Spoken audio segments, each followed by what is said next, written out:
Hello बच्चों, राधे राधे। कैसे हैं आप सभी लोग? हम आशा करते हैं कि आप सभी लोग अच्छे होंगे। जैसा कि मैं आप सबको बताना चाहता हूँ कि मेरा नाम विवेक मिश्रा है और मैं आप सबका कान्हा कोचिंग सेंटर में स्वागत करता हूँ। बच्चों, आप लोगों से एक अनुरोध है, अगर आप लोगों को हमारी वीडियो पसंद आ रही है तो प्लीज़ हमारे चैनल को सब्सक्राइब कर दीजिए, लाइक कर दीजिए और अपने तमाम दोस्तों के साथ शेयर कर दीजिए। चलो बच्चों, हम देर नहीं करेंगे, क्लास की शुरुआत करेंगे। हम प्रश्न नंबर 2.2 पढ़ रहे थे, आज बारी प्रश्न नंबर 7 की।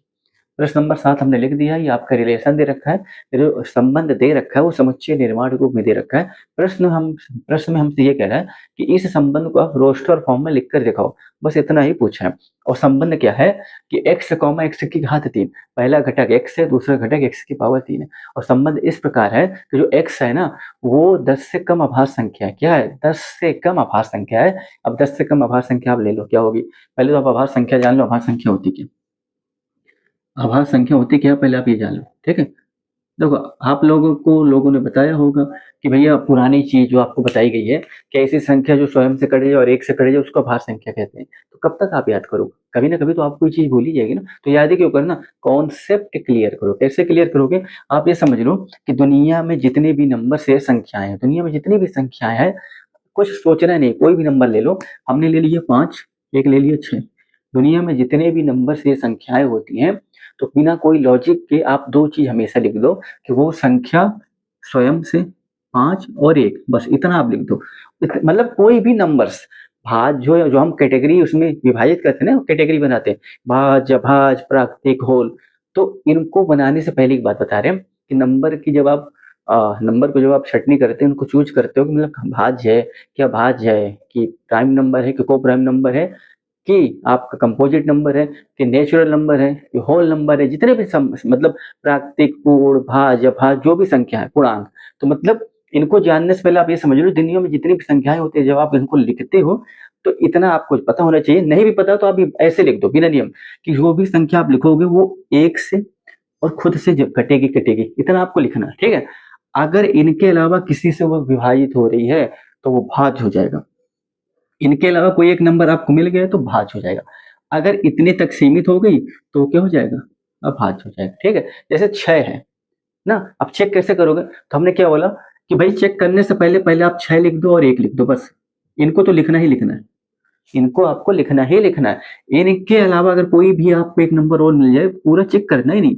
आपको एक और मिल गया भैया 2, ठीक, 2 से भी कट रहा है। अब 3 आपको चेक करना नहीं भैया, आपको 2 से ज्यादा मिल गया, 3 नंबर मिलेगा ना, ये 3 हो गया, ये क्या हो जाएगा? भाज्य हो जाएगा, बस। पूरा नंबर चेक करने की जरूरत ही नहीं। समझ में आया? उम्मीद करते हैं आपको समझ में आया होगा। ठीक है? अब भाज्य संख्या लेनी 10 से कम। ठीक है? अगर आप कहोगे 1, तो भैया एक तो चलो, एक कुछ तो मिल ही नहीं रहा है, तो एक आपका अपवाद है, ना तो भाज्य है ना अभाज्य है। ठीक है? 2, 2 एक ऐसी सम अभाज्य संख्या है, सिर्फ एक ही नंबर है जो इवन है और अभाज्य है, 2। और सबसे छोटा सम अभाज्य है। ठीक है? तो पहले क्या हो जाएगा? 2। क्यों? देखो, 1 और 2, बाकी कुछ नहीं। 3, 10 से छोटा लेना है ना। हाँ, 5 लो, 7, 7 के बाद क्या आता है? 9। 9 तो होता ही नहीं, क्योंकि 9, आप देखो, समस्या है अगर आपके में, देख लो भाई। पहले तो आप 1 और 9 तो लिख ही दोगे भाई, 3 भी तो आ रहा है, 3 भी तो आ रहा है। तो 3 भाई, 3 हो गए तो क्या हो जाएगा? भाज्य हो जाएगा। ठीक है? तो कहने का मतलब 7 के बाद फिर अगर आप लिखोगे तो 10 को क्रॉस कर जाएगा। क्या कर जाएगा? 10 को क्रॉस कर जाएगा। तो आपको लेकर लेना है 2, 3, 5, 7, ये 4 ऐसे अभाज्य संख्या है जो 10 से कम है और अभाज्य है। ठीक है? और x आपका यही है, तो x आपका क्या हो जाएगा भाई? x बराबर आपको हो जाएगा 2, 3, 5 और 7। ठीक है? हम उम्मीद करते हैं आपको समझ में आया होगा। अब रिलेशन को हम लिखेंगे रोस्टर फॉर्म में। ठीक है? चलो, अब रिलेशन को लिखेंगे हम रोस्टर फॉर्म में। इसको आप समझ लिए हो तो इसे हटा दे रहे हैं। समझ में आया? अब रिलेशन को हम लिखेंगे रोस्टर फॉर्म में। किस पे लिखेंगे? रोस्टर फॉर्म में। रोस्टर फॉर्म में लिख के तो दिखाना है हमको। क्रमित युग्म में संबंध होता है, पहला घटक x है, दूसरा घटक x की पावर 3 है। तो भैया x बराबर हमने लिया क्या? 2। तो x की घात 3 क्या आ जाएगा आप बता देना? 2 दूनी 4 दूनी 8, ये तो होगा ना। तो क्या हो जाएगा भाई? 2, 8। ये क्रमित युग्म आपका तैयार हो गया। क्लियर है? अपने लिए भैया x बराबर आपने 3 लिया, पहला घटक 3 है तो दूसरा क्या है? 3 की पावर है। हाँ, ऐसे कर दे रहे हैं, बार बार क्या लिखें। 3 त्रिका 9 त्रिक 27, 3 का मान 27। ठीक है? x बराबर आपने क्या लिया? 5 लिया। ठीक, 5 लिया तो क्या हो जाएगा? 5 की घात 3 करोगे, 5 5 25, 125, भाई 5 पे आपको क्या मिलेगा 125 मिलेगा, ठीक। x बराबर आपने लिया 7, तो 7 की घात 3 क्या, 7 7 49 सत्ते 343, ठीक।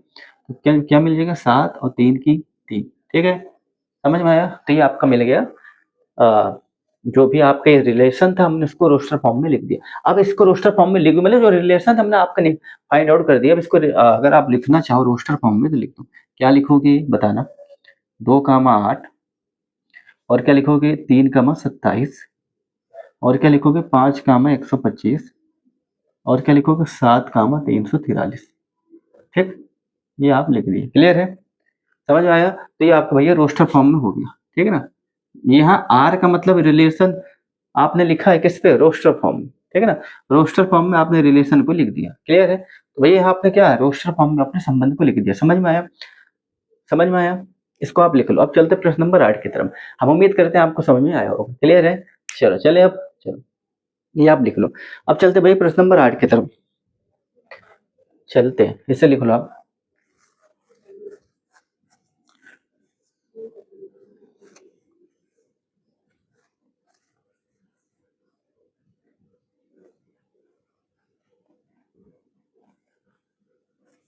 चलो प्रश्न नंबर 8 की तरफ चलते हैं।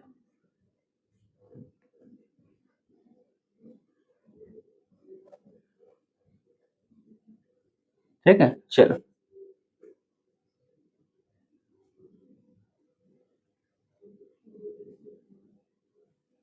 ठीक है, चलो प्रश्न नंबर 8 की तरफ चलते हैं। प्रश्न नंबर 8 हमसे क्या कह रहे हैं, प्रश्न नंबर 8 हमसे ये कह रहा है कि मान लीजिए कि a बराबर एक्स वाई जेड। हमसे कह रहे हैं भैया a बराबर एक समुच्चय दे रखा है एक्स वाई और जेड, ठीक है। और b बराबर आपको दे रखा है 1, 2, 1, 2। और हमसे क्या पूछ रहा है, हमसे पूछ रहा है कि ए से बी में संबंधों की संख्या ज्ञात कीजिए। संबंधों की संख्या पूछ रहा है, ठीक है ना। संबंधों की संख्या पूछ रहा है, मतलब नंबर ऑफ रिलेशन पूछ रहा है। नंबर ऑफ रिलेशन ये आर हमसे पूछ रहा है कितने हम। और नंबर ऑफ रिलेशन निकालने का फार्मूला क्या होता है, हमने आपको बताया था क्या होता है, 2 की पावर कुछ भी ले लो, पी क्यू या 2 की पावर एम जिससे आप दर्शाना चाहो। अल्फाबेट का कोई भी आप अक्षर लेके दर्शा सकते हो, ठीक है। तो ऐसे कोई मन में संदेह नहीं होना चाहिए कि अरे सर जी ये क्यों है, किताब में तो एमएल लिखा है, कहीं पर आरजेड लिखा है। आप अल्फाबेट का कोई भी अक्षर लेके दर्शा सकते हो। अच्छा, जहां पर पी क्या आप लिख लो, पी बराबर क्या होता है, नंबर ऑफ पहले समुच्चय में अवयव की संख्या, और क्यू क्या है, नंबर ऑफ बी दूसरे समुच्चय में अवयव की संख्या। तो भैया पी बराबर आपको कितना निकल गया बताना, 3। क्यू बराबर कितना आ गया, 2, ठीक है। और हमारा फार्मूला क्या होता है, 2 की पावर 3 गुणे 2, 3 दूनी 6 क्या हो जाएगा, 2 की पावर 6 और 2 की पावर 6 क्या होता है 64, क्लियर है। तो उम्मीद करते हैं आपको समझ में आया होगा, ठीक। ये आपका होता है नंबर ऑफ रिलेशन निकालने का फार्मूला, ठीक। ये आप लिख लो। चलो अब भैया इस प्रश्नावली का लास्ट सवाल और प्रश्न नंबर 9 आपका हल करवा रहे हैं, इसके साथ आपका ये प्रश्नावली भी कंप्लीट हो जाएगी।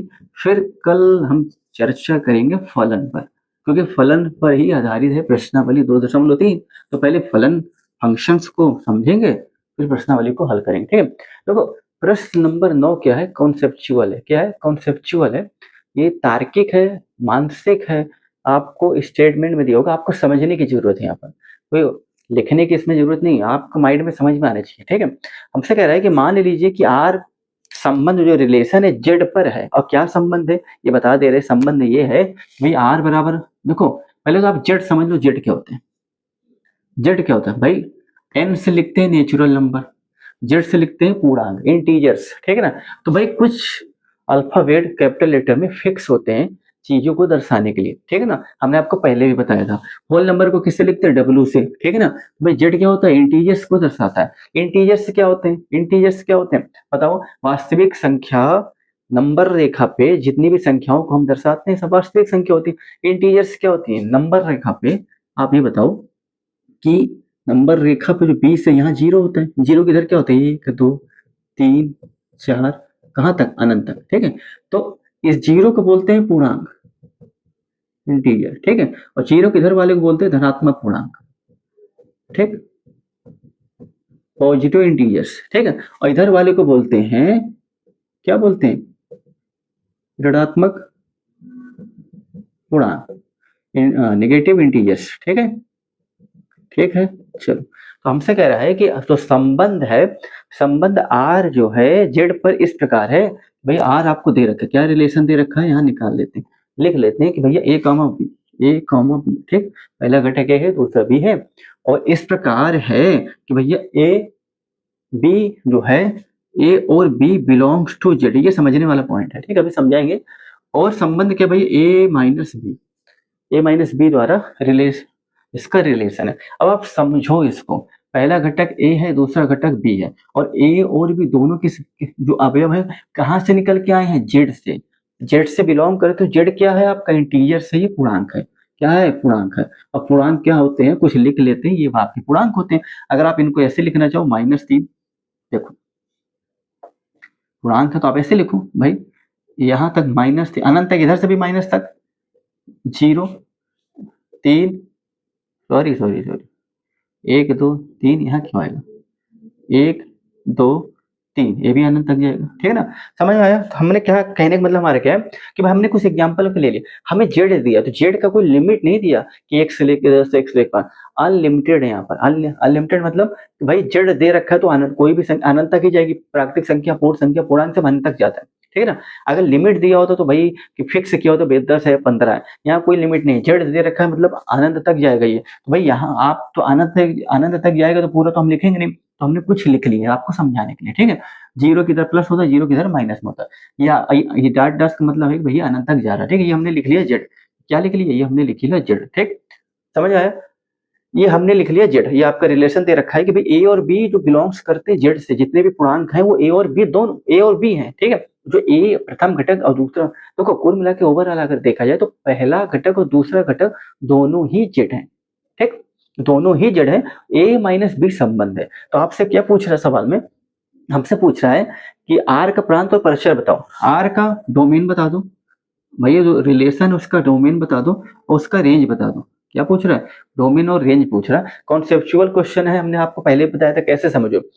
एक चीज आप नोट करके लिख लो, हम बोल दे रहे हो ओरल लिख लो, अगर दो पूर्णांक संख्या को आपस में जोड़ा जाए, घटाया जाए या गुणा किया जाए, इन्हें गणितीय संक्रियाएं, ऑपरेशन, मैथमेटिकल ऑपरेशन बोलते हैं, जो प्लस माइनस गुणा भाग आप करते हो, ठीक है। हमने केवल जो दो पूर्णांक संख्याओं को अगर आपस में आप जोड़ दो, घटा दो या गुणा कर दो, जो उससे प्राप्त होने वाला फल है, जो उससे प्राप्त होने वाली संख्या है, वो भी क्या होती है, वो भी एक इंटीजर्स होती है, पूर्णांक होती है। ये समझने वाली बात है। अब हम ये आपको क्यों बता रहे हैं, इसलिए बता रहे हैं क्योंकि आपको रिलेशन में A-B दिया है, और ए और बी क्या बिलोंग करते हैं जेड से, मतलब ए और बी दोनों ही पूर्णांक है। तो अगर पूर्णांकों को आप आपस में घटाओगे तो निकलने वाली जो निकल के आप संख्या लाओगे, वो भी क्या होगा, वो भी पूर्णांक होगा। समझ में आ रहा है ना, वो भी पूर्णांक होगा। अब यहाँ पे कोई लिमिट नहीं दे रखी कि 4, आप कितना रख के निकालोगे, आप कितना ही रख के निकालोगे भाई, लिमिट नहीं है, अनंत तक है जा रहा है ना, तो भाई कब तक निकालते रहोगे। तो ओवरऑल आप ये कहोगे भाई कि पूर्णांकों का घटाव जोड़ गुणा भी क्या होता है, एक पूर्णांक ही देता है, ठीक है ना। और ए और बी बिलोंग करते हैं जेड से, तो मतलब जेड क्या है, पूर्णांक है, तो इनका घटाव भी क्या होगा, पूर्णांक होगा। तो अगर आपसे पूछा जाए तो भैया डोमेन क्या होगा, तो डोमेन क्या होगा, डोमेन भी आपका क्या हो जाएगा, सभी पूर्णांक, देखो सभी पूर्णांकों का समुच्चय, सभी पूर्णांकों का समुच्चय क्या हो जाएगा आपका डोमेन, सभी पूर्णांकों का समुच्चय, ठीक है। अब जितने भी ये जेड का समुच्चय, पूरे जेड मतलब इंटीजर्स होता है भाई, सभी जेड का समुच्चय जेड, तो डोमेन क्या हो जाएगा, सभी जेड, जेड क्या है, सभी पूर्णांक होते हैं, जेड क्या होता है, पूर्णांक होता है। परिसर भी क्या होगा, परिसर भी यही होगा आपका, सभी पूर्णांकों का समुच्चय। देखो तो कहने मतलब डोमेन भी आपका जेड होगा और रेंज भी आपका जेड ही होगा। जेड क्या है, पूर्णांक है, और जेड क्या है, पूर्णांक। क्यों, क्योंकि भैया पूर्णांकों का अंतर, घटाव, जोड़ या गुणा भी एक पूर्णांक ही देता है।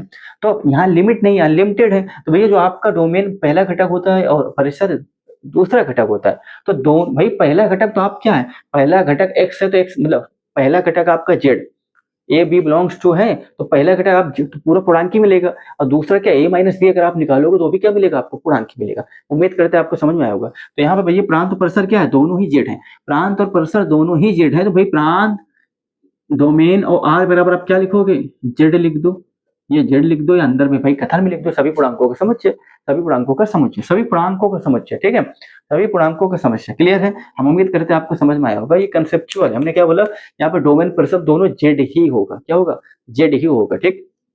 चलो हमने क्या बोला, यहाँ पर डोमेन और पर्सर क्या होगा, दोनों जेड ही होगा, समझ में आया। आप ए माइनस बी करोगे तब भी आपको जेड ही मिलेगा, और अनंत तक है, अनलिमिटेड लिमिट तो है नहीं भाई, कहाँ तक घटाओगे, तो आप डायरेक्ट क्या लिख दोगे, जेड ही लिख दोगे, जेड लिख दोगे पूरा आपको कवर कर लेगा, ठीक है। अब उम्मीद करते हैं आपको समझ में आया होगा, ठीक। तो आज के लिए इतना ही दोस्तों, आपका प्रश्नावली 2.2 कंप्लीट हो गया। कल हम चर्चा करने वाले हैं फलन का, क्योंकि फलन से रिलेट करता है प्रश्नावली 2.3। तो 2.3 को पढ़ने से पहले पहले हम कॉन्सेप्ट को समझेंगे कि फंक्शन क्या होते हैं, ठीक है। तो आज के लिए इतना है दोस्तों, कल फिर मिलेंगे आपसे इसी वक्त इसी टाइम, तब तक के लिए राधे राधे, जय श्री कृष्ण।